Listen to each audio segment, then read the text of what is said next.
हाँ जी आ गए भाईजान आ गए। कौन आंदा पे घरों निकल पाए बस 20 मिनट आ गए। गल सुन मेरी मेहमान सारे आए बैठे ने अब बरादरी वेख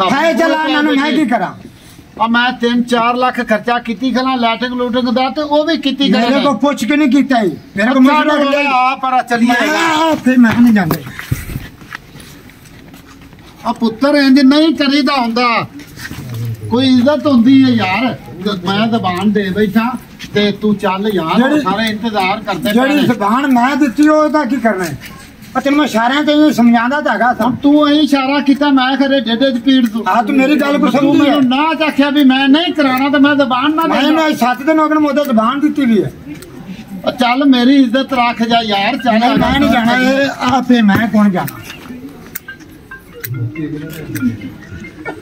ना कर यार एवें क्यों करना मैं कदा करदा पिया तू सारी बरादर आई बैठी आ मेरे पर बिरादरी मार के मैं नहीं जाना गड्डियां आईयां खले ने गड्डी मैं वड्डी कराई मेरे पर सारे मार के मैं नहीं जाना किसी और नु ला जांदे विचों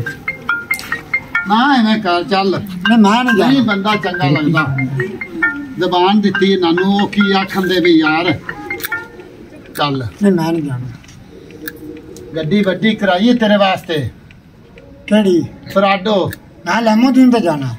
मुंह तेरा खोती रेड़ी वाला मैं ट्राला नहीं कराया मैं पराडो करा ली तू ट्राला किते मेले ते ला जा सारी बिरादरी भागे मैं नहीं जाना और चल लगा सारे यार मैं नहीं जाना अल्लाह